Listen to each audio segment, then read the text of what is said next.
So, what if you could talk to animals and they could talk back?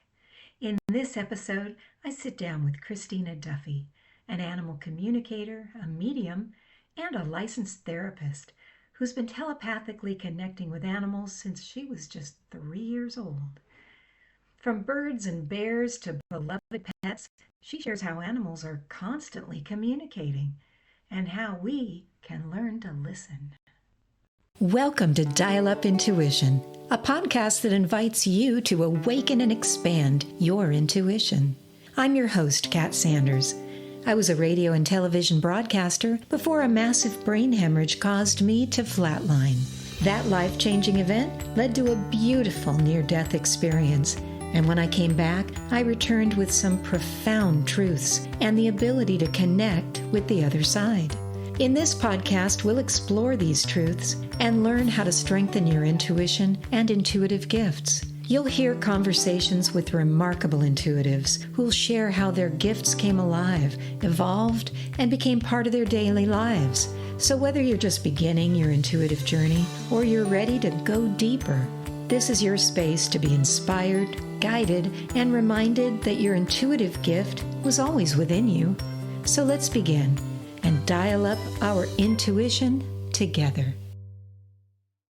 Hello, my guest today is Christina Duffy. She is an MFCC, a licensed marriage and family therapist specializing in couples therapy. Now, Christina is also a medium and an animal communicator, or some people say pet medium, and that is what we're going to talk about today. So welcome to you, Christina. I'm so glad that you are here with us. Thank you, Kat. It's my pleasure. Now, Christina, you had a near-death experience because of a very serious accident years ago, but that's not when you received your gifts of animal communication. So let's start by talking about when you first started communicating with animals. I was 3 years old and I was communicating with birds and also insects at that time, but it was mostly birds. And sometimes we would have baby birds that needed help, and so we would take care of them. But soon after that, I had neighbors bringing over birds that they had for pets, and they wanted me to communicate with them or they wanted me to tame them. So that's something I did a lot of as a child. Now, let's back up here a minute. You were communicating with insects? Yes, so insects communicate more often with me than animals do. I know that sounds strange. That sounds very strange. What in the world, what in the world does an insect have to say? It's usually about survival. So sometimes they want food, sometimes they want to be held, just like regular animals. So for me, my experience with insects and telepathy is that they communicate even more strongly than animals do. Seriously. Seriously. So, hmm a flying bug or a crawling bug, they all have something to say? If you tune into them and you have telepathy with them, they will communicate back. My experience. Really? And you started talking to these little critters at a very early age. Yes, we had a garden and I was forced to work in the garden as a child. And so I did telepathy, is what I call it, with the insects. Wow. Wow. Yeah, I could get flies to land on me. Even in my home today, if there's a fly in the house, I can ask the fly if it wants to go outside. And if it wants to land on my hand, it'll land on my hand. So I get a bunch of ants crawling around outside and I should just leave them alone? Well, outside is their home. So if they come inside, all you have to do is have a conversation with them and tell them that they're not allowed in the house. It actually works. Oh, okay. So next time I have an ant problem, I'm calling you. I'll tell you that. And I'll stop spraying them because now I'm going to feel really guilty about doing that. Very interesting. Okay. So now I know personally from firsthand experience that your gift is very real because we met at a conference for people who have had near death experiences, and there was a dog there. And you and I bent down almost at the same time and petted that dog. And all of a sudden, as soon as you touched the dog, I got this just incredible vision in my head of where this dog had been in its life when it was young and what it experienced. In fact, it looked like to me it was kind of on the streets of probably Mexico or some Uh-huh. Central America country. hmm and the dog was just, I could feel what the dog had been feeling. It was Mm-hmm. wanting to be seen. It Mm-hmm. was just wanting to be loved, and the people were kind of shoving it aside. And and it was more than just begging for food, which is what you think a dog on the streets would be looking for. It was feeling this, please look at me, love me, Mm-hmm. can't you just see me? And it was an incredible experience for me because, as a regular medium, not the animal kind, I had never experienced anything like that before. And then you Oh. saw just a picture on my phone of my cat, who was good with me, but was not good with my husband. And you said right away, without, any provocation, oh yeah, it has a problem with men, and you shouldn't approach it from the side with your hand because it's been slapped. This is how you should approach it, and this is how you're going to win it over. And it completely worked. And now this cat sits by my husband every day and lets him pet her, and she's just turned out to be a complete love. And it's just been amazing. So this gift you have is incredible, Oh, and thank you. it's very real. So, Well, you have the gift too. well, I can kind of see into animals now, but I never knew it was even a thing. So Well, you it can talk to develop. insects, but do you Mhm. talk to wild animals too? Oh, yes, Give me an definitely. example. Give me an example of Um, some animal. well, I talked to the deer, I talked to the squirrels, the rabbits, besides the birds. Any animal that I see, I talk to. So I give eye contact and I just send emotions with a paragraph of information to the animal, and they seem to receive it because their eyes soften and they look like they like me. Wow. Yeah. Well, we've got a couple of mountain lions that have been in my Ooh. neighborhood lately. So when I confront them, do I run like hell, or do I turn around and go, "Hey, hi, I love you. Could you not eat me?" Yeah, well, if I see a mountain lion or a bear or a big animal like that, I definitely move towards them. I don't move away, and I know it's not safe to do that. But I know that all animals want communication. That's my experience of it. Really? Wow. Hmm. I'll consider that if I ever come face to face with those mountain lions. But wow. So, how have you developed your gift? Has it just been natural? No, they keep developing, so they become stronger and stronger with time. So it's not just about experience, it's just about time itself. So the gifts, they do seem to keep unfolding because my communication with animals is improving. Wow. Do you Hmm. think your near-death experience had any change in your gifts, or was that just something that happened? Yeah, I think that my gifts became stronger because of it. Hmm. Hmm. Do Mhm. you want me to give you an example? Please do. Okay. So now when I look at pictures of animals, for example, just over time in the past, I wouldn't have so much information come to me, but now I have an abundant amount of information that comes to me. Do you see the information? Do you feel it? Do you just know it? How does it come to you? Okay, so it comes to me in all those ways. So oftentimes I have a movie play in my head about what happened with the animal or the message the animal wants to give me. I might see pictures, but the way that information's communicated is through like a paragraph of information that's combined with feelings and pictures. Okay. Now, I do work as a medium, and I know you do as well. And for me, I see movies in my head, just like you explained. And that's what I saw when I touched that dog, and you happened to be touching him at the same time. It's like a movie plays, and yet it's a Mm-hmm. movie where I actually experience the emotion as well. And you're kind of describing that. Now, as Mm-hmm. a medium as well, when you are talking to, let's just say, dead people, Mm-hmm. do you feel it the same way, or Yes, is it I different? do. So it's the No, same. it's the Okay. same, just that with people, it's a little bit, the information is a little bit more concrete. With animals, it feels more abstract, and they don't seem to have a need to give the information accurately. They just are being. Most of the time, they're just being. Okay. Makes sense because they're animals or insects, and a little more difficult to communicate in that sense. So it's just more animalistic, I guess you could say. It's a Okay, little bit more primitive and simple. better way of saying it, Hmm. yes. So now you work as a counselor. Hmm. That's very worldly. You're trying to help people react with real world emotions, real world thinking. And so you go from that, and then you might have a client that needs to have help with their animal or needs to, maybe they're grieving and they want to connect with the other side. What's it Hmm. like then to live in that real world of counseling, say, and then switch into that spiritual world of mediumship? What's that like personally?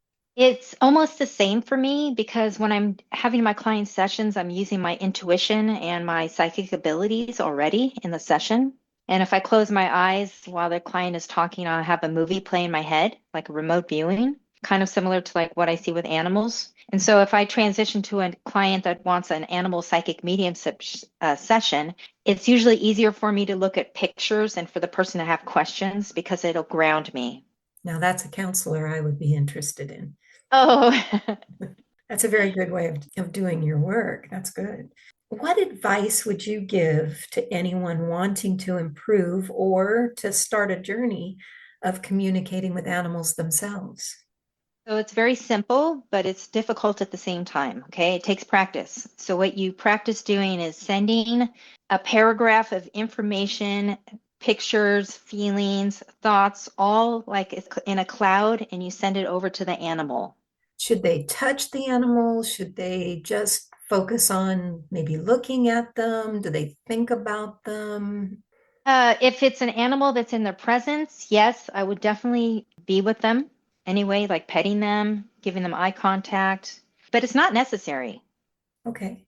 Now, you're also, again, a medium. So if you're trying to connect with someone on the other side, how do you connect in that way? Since it's a similar reception of information where you're seeing things and all of that, do you have advice for people trying to connect with someone on the other side since I have you here? So when I connect to people who are asking me questions about somebody who's passed on, for example, what I do is I send a telepathy message that's like in paragraph form, just like I described, photos, feelings, thoughts, and I imagine sending it over to them, and they usually appear instantaneously for me. Now, if I'm trying to communicate with somebody who's passed on, what I do is I feel love in my heart for that person, and then I imagine sending that love to them. That's wonderful. I'm going to drill down just a little bit on that Okay. because some people may not understand kind of all the steps that you go through because you're talking about love. And I think that that's the very beginning of it to be able to connect. When you want to connect into that wonderful universal connection, is there a way that you start? Do you need to kind of still yourself or slow down in any way, meditate? I mean, is it like a whole No, rigmarole or can no, it's people just start? you can just start. It's not something complicated. You don't have to be in a state of presence. You don't need to meditate. You can literally do it anytime. It's a matter of whether or not you believe you can. Okay? So it's a confidence of belief. Mm-hmm. Okay. And Mm-hmm. do you really feel that anyone can do this? No, I think some people who are really stuck in their head or people who don't believe in it can't do it. Okay. Mm-hmm. So it's a matter of that belief. I think so. It's so important to have that confidence while you're doing it. Yeah. So can you tell me about an experience you had in talking with an animal that was unique or different or something maybe kind of fun? Let's see. So it's always fun for me to communicate with animals, but when animals are sick, it's different, of course. But is it okay with you if I give you an example of when I talked to my vet's dog? Oh, that would be great. Okay.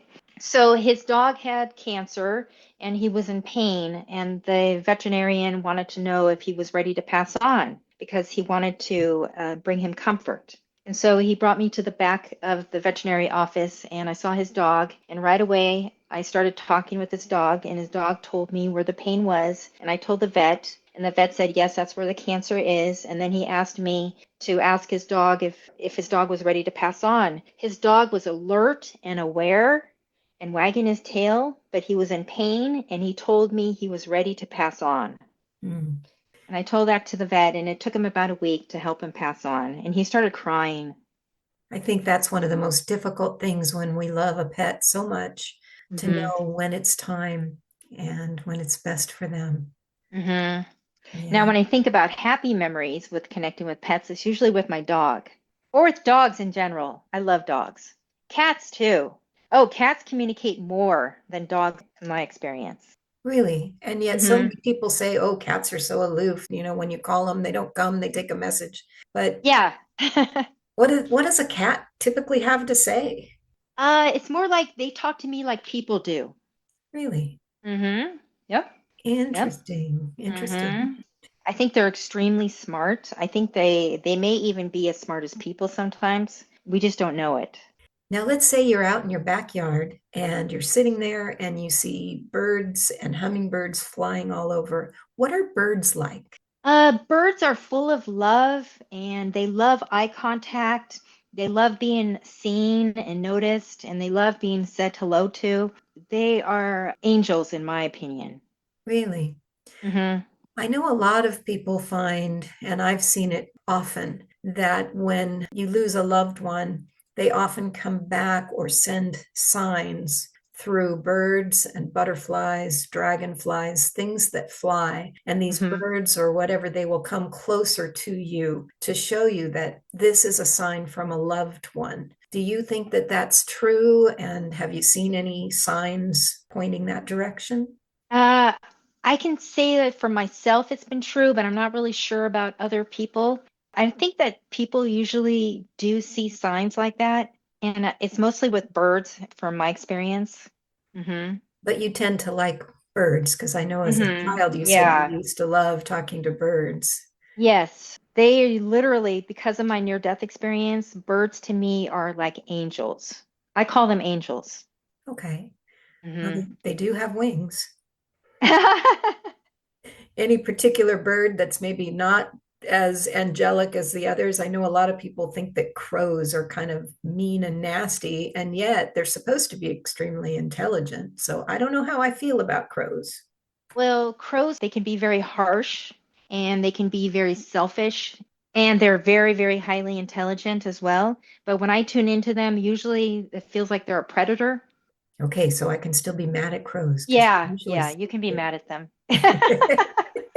I know how important a pet is, and our caring for that animal is extremely important in the universe. That is our responsibility, and we need to love these animals. But I never really thought about the insects and the birds and such. And so, I typically, spray my yard to keep the insects away. And now I'm feeling guilty.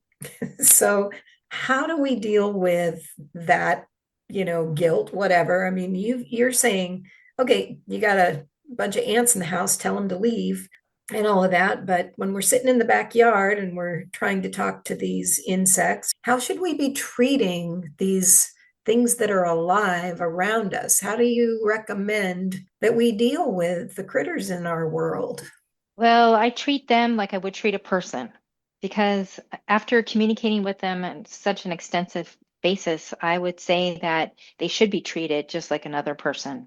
I know that sounds extreme, but after all these years of experience communicating with them and helping them and interacting with them, I feel the same type of respect for insects that I do for people and animals and plants. Plants, not so much. So, plants are like low on the list for me, but I even do telepathy with plants. And so I try not to step on plants. I try not to step on bugs, but of course it happens. And so there is guilt that comes with that for me, but I try not to be so hard on myself.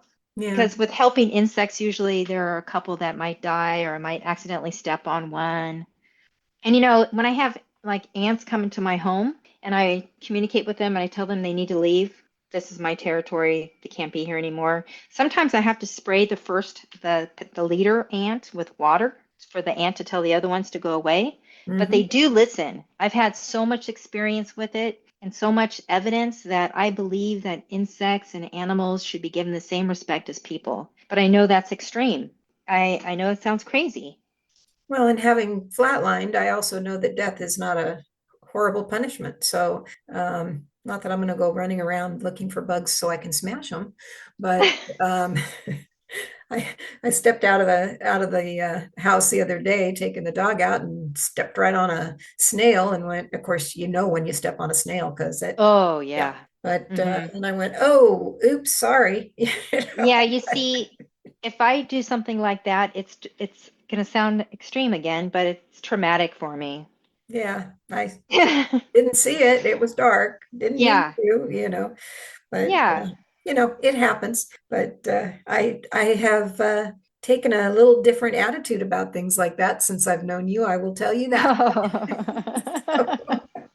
And when I'm cutting my roses and I'm taking out weeds, of Hmm. course, I will tell you I'm probably the only one on the block that has a planter box full of dandelions. Oh. And dandelions are actually a beautiful plant. Everyone Hmm. else thinks of them as weeds, but Hmm. they are extremely healthy for you. And Hmm.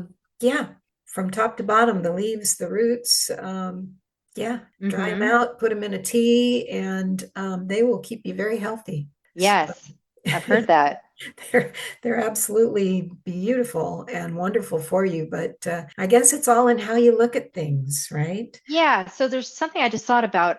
In my family, there are scientists that are specializing in insects, and so it is in my DNA already. Well, that's your problem.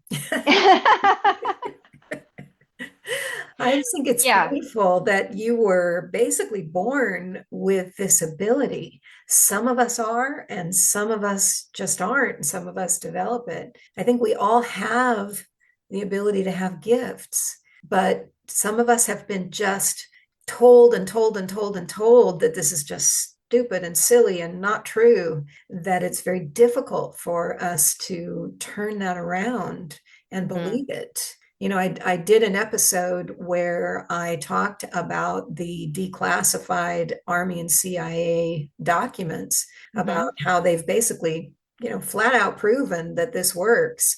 And it's just pretty interesting that I actually yesterday went into a store and was talking with the gentleman there who came out of the Army, and his best buddy from the Army was actually put through some training from the Army on this HemiSync, program to Hmm. train him to be intuitive. So even Oh. though they say, oh no, we're not doing that anymore, there's proof positive that they're still doing the training to get these guys to do remote viewing in the Army Hmm. so that they can find out what's going on in the world. Yeah, so what you just mentioned, that's something that I do to practice. I use the gateway process, which was done by the CIA, Yep. and that helps with, they actually teach you how to do telepathy, and you can Yes. find these videos on YouTube for free. Yes, It's just, exactly. yeah, it's just under the gateway process, the gateway tapes. The gateway process, exactly. And Hmm. they use hemisync, which basically it quiets down the left side of your brain, which is the one that's always nagging you. No, that's not right. No, that didn't happen. That's the logical side of your brain. And it lets the right side of your brain, the creative, I think that's the fun side, Hmm. the artistic side, it lets that one kind of take over a little bit and say, oh, that's possible. Hmm. And it just allows you to open your mind up to the possibilities, which is Hmm. exactly what you said. If people will open their mind up and say, it's possible that the world, the universe, is energy and interconnected and one with all of us, then anybody can connect in, communicate with animals and insects and people who've passed on because energy never dies. Hmm. So you're Yeah. exactly right. Yeah. And you just made me realize that I think it's easier to communicate with small animals before the bigger ones come about. Why do you think so? Just in my experience, maybe starting with insects. I don't know. If I were to really think about it, the messages that come across seem to be stronger. Interesting. I am really going to Yeah. try that. I have never Okay. tried to communicate with an insect, or really a bird or anything. And I'm going to go out and try that. In fact, I'm going to do it today. I'm excited. Okay. Okay. Really You could excited. ask them if they're hungry, and then you Oh, could bring them food, like an interesting. apple. Yeah, so if there are insects outside that I can see, I actually look them up and I find out what kind of food they eat, and then I buy them food. Wow. Or sometimes I have to find flowers, so I just buy them some flowers. Okay. But it's not something that anybody's going to really do. It's very unusual for a person to want to talk to insects. So you must be very unusual. I am I'm totally a weirdo, and that's okay. People wouldn't necessarily have said that before my near-death experience, but afterwards, yeah. So that is totally fine with me. Call me what you want. Just make sure you don't call me late for dinner. Yeah, so I recently made a bug house and I have it at the base of my stairs outside and I feed them apples and plants and flowers and seeds. And so far I have a lot of beetles. A Yeah. lot. Yeah. And So beetles have feelings too. So yes. wouldn't have said that before, but I'm saying that now. So, all right. Yeah. Any last words? Any advice to anyone? Anything you want to say? Yeah, if a person really wanted to practice with this, they could literally just go to the pet store and just look at the animals that are there and communicate with them that way if they wanted to try it. Usually animals have strong messages at pet stores. I bet, especially the Hmm. rescues. I have volunteered, sometimes I still do, at a cattery for rescued cats. Mm. Mm-hmm. And I have had some really good success just communicating with them and letting them know you're going to be okay. We're going to find you a great home. You will be loved. You just have to Yes. stay calm and everything is going to be all right. And they do calm down. It's been really, really helpful. So maybe if Mm. people go to some of these rescue places or the pound even and Mm-hmm. just calm these animals down by communicating with them, I think it would Mm-hmm. really help the animals. Mm-hmm. I Yeah, agree. You're giving me a really good idea. I think I'm going to try that. yeah, because there's so many animals needing homes. I And know. Mm-hmm. yeah, I had one little, well, big cat. It was kind of a big cat. They came in and he was so sad. And I communicated with him the way that you showed me and found out that his owner had passed. They didn't know why he had been turned in. And I communicated, found out he had an elderly gentleman that was his Mm-hmm. owner that he loved, used to sit on his lap on the recliner every day and just be petted. And he loved his owner. And Mm-hmm. owner passed away, and the family came in and just gave him up, gave him to a rescue. Didn't want a cat. Mm-hmm. It's like he didn't even realize necessarily what had happened exactly. He just knew that all of a sudden his owner was gone, and these people came in. And when I explained, because I could sense the owner being a Mm-hmm. medium, and so I explained to him, your owner has passed. It's not that he left you. He's gone. And once he understood that, and I said, but we'll find you a new owner. And then when he got adopted, I was luckily there the day that he got adopted. And Wonderful. I was able to explain to the family that adopted him that his owner had passed and he was mourning and that he was Mm. sad and he just wanted someone to let him sit on his lap and pet him. And the family it was a couple, actually an older couple, and they were so excited to have a cat that would just want to be loved. And so Mm-hmm. yeah, if we can just talk to the animals, just tell them from our mind to their mind, that we love them and we care about them. I think it would go Mm-hmm. a long way. Mm-hmm. And ask them what they need. Mm-hmm. Mm-hmm. Sometimes just sending them love is a really good way to practice telepathy as well. Yeah, that's beautiful. Christina, it has been wonderful having you on. I could talk to you all day, but I know you don't have all day to talk to me. Maybe we'll bring you back and talk to you about other things another time, but this has been great. And I think it's been very, very eye-opening, certainly, and very helpful for my listeners. So thank you so much for coming in. Really, Oh, my pleasure. thank you, thank you, thank you. If people wanted to reach you, would that be okay if I gave out what would I do? Your website? Yes, that's fine. Mm-hmm. Okay. Her website is duffychristina.com. So that's Duffy Christina, Christina.com. And she would be a wonderful person as a counselor, especially a couples counselor if you needed that. And also, if you wanted to talk to her about your pets, because she certainly has helped me with mine. She would be the perfect person for you. So, again, thank you. Really appreciate you coming in. Thanks so much. Oh, thank you so much, Kat.